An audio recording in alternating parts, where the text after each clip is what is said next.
But this is really just to like answer some questions, and just to kind of like summarize it. I think a lot of people don't realize, well, first of all, I've been traveling throughout the continent for almost 2 years now. It's been a year and 10 months.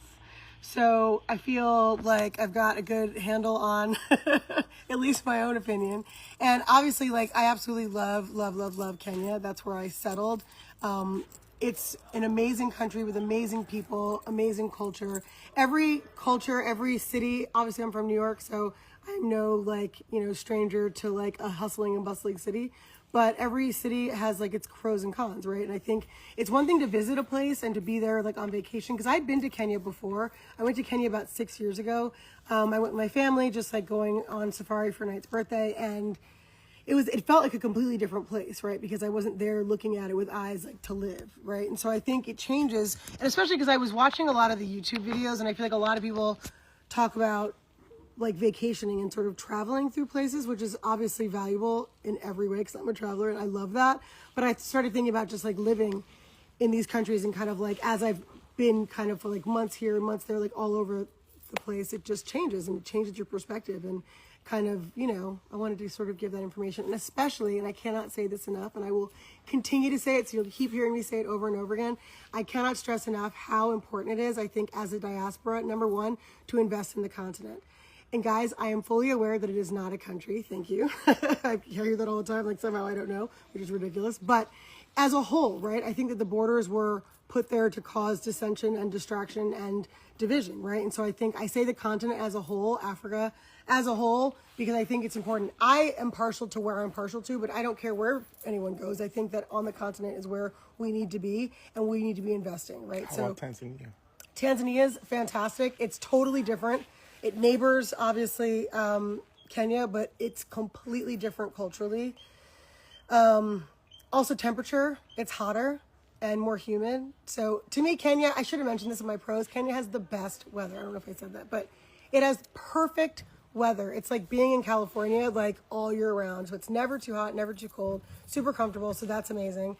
But every country is something different, and just depending on your personality, like what will work for you. For me, like I said in some of my pros, I think it's just for family and just for like my lifestyle, it works out great. I absolutely love it. Relocating with 7 littles.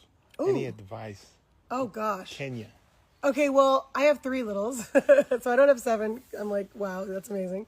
But that's one of the things that made me love Kenya, is that like it has so many things for my kids, and I have kids in different age groups. So I've got Knight, who's 16, and Shepherd, who's 9, and Galilee, who's 5. So they need different stuff, but like Galilee is in dance class and in gymnastics, and Shepherd takes music, and they all take jujitsu, and Knight's on the national swimming team, and like all these things that as a family, it's one thing, like I said, to travel as a single person or just to travel, like just to see the world, but to really live someplace, you need these things for your kids. And so I think for me, I think Kenya's amazing for that. So I think as far as the littles go, like it's a great place for them. It feels safe. It's like, yeah, everything you need is there. I think too, like I said, I keep saying this, but the diaspora needs the continent and the continent needs the diaspora. And whether we all know it, I'm saying it because it's true.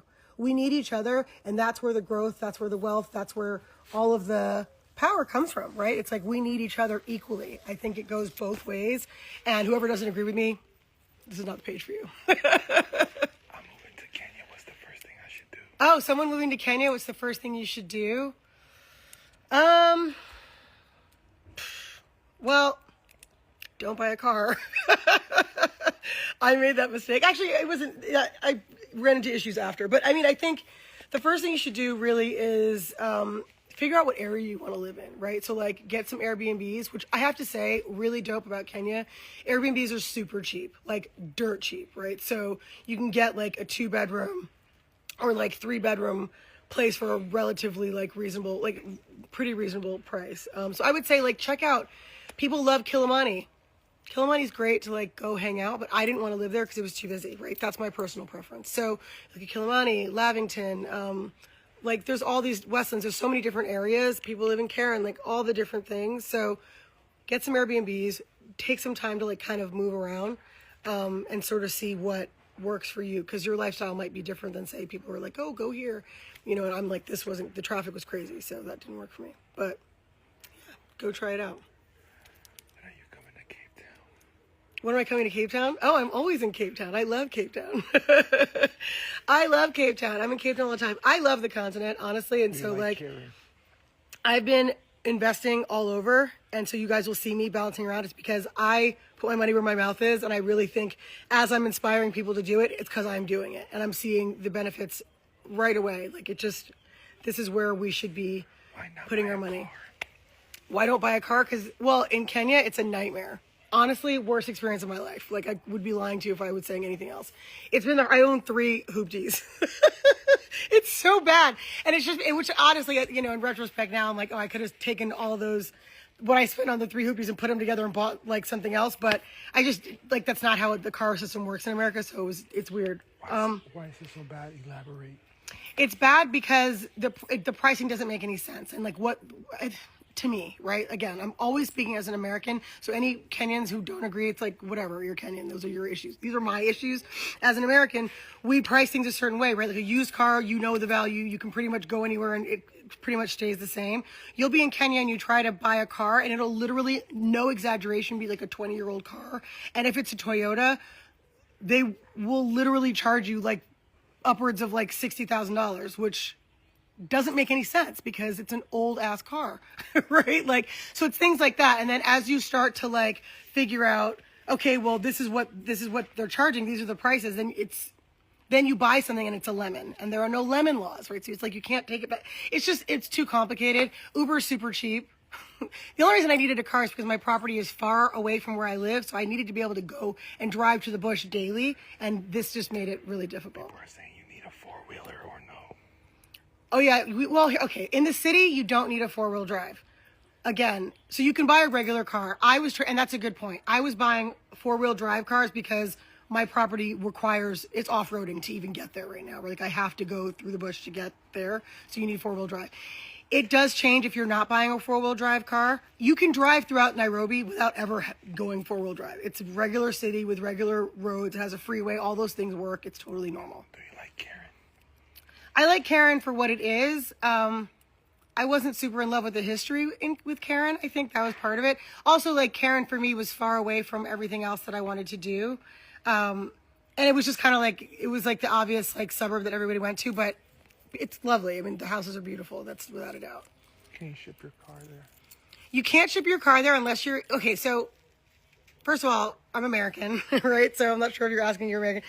They drive on the other side of the road and on the other side of the car, like the UK, right? So you can bring cars in, but the taxes and the duties, like, it's going to cost you like anywhere from like $15,000 to $30,000 just to bring the car in. So it's not even, you know, it's not a cheap thing. Is it doable? Yes, it's not a cheap thing. Basically, guys, Kenya is amazing. The continent is amazing. I have my favorite countries, which I'm doing a little series about all my favorite places for travel and for living. I want the diaspora to invest in the continent because I think this is where your money will make the most money and it makes the most sense. And why should others be investing in land that we are from? This is our land and we belong here and our money belongs here. And this is what I think. And again, if you don't agree, this is not the page for you.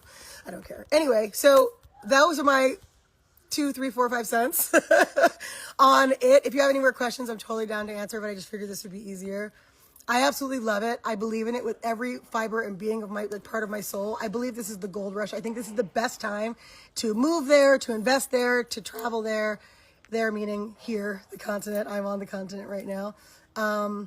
Yeah, I haven't actually been back to the States in almost 2 years, living my best life. So that just goes to show you can absolutely live a beautiful, full, wonderful life on the continent. Voila. I love you guys. Go to Feed the People. You guys can get the Traore shirts. You can get the Patrice Lumumba. You can get the Public Enemy. You can get the Mandela shirts. They're all dope. They are original. I love them. They are supporting the people. They are inspirational. And it's because when you're here, we have to do what we have to do, right? So this is all part of it. I love y'all. Peace.